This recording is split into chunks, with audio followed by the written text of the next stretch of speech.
महाराज जी, अगर पति शारीरिक क्षति पहुंचाए एवं जान लेना हमला करे तो महाराज जी ऐसे में सहन करना चाहिए या क्या प्रतिरोध? नहीं, रिपोर्ट करनी चाहिए। पति का अधिकार, पत्नी का परस्पर प्रेम एक सीमा तक है। ऐसा नहीं कि वो हमारे साथ एक राक्षसी व्यवहार कर सके।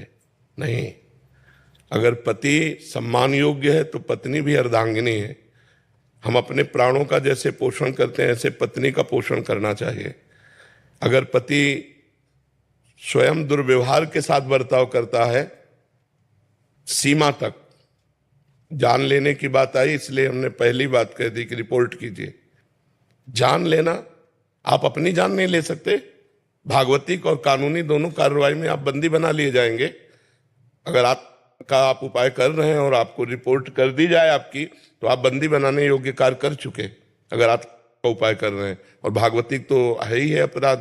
तो अगर पत्नी की जान लेने की बात आती है तो उसे रिपोर्ट कर देना चाहिए। बिल्कुल समय नहीं लगाना चाहिए, क्योंकि ऐसा आदमी कभी भी हानि कर सकता है।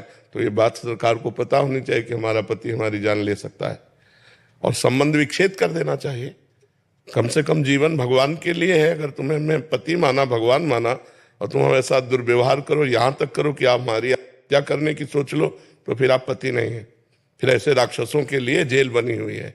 वो राक्षस है, वो पति नहीं है, वो दंड का अधिकारी है।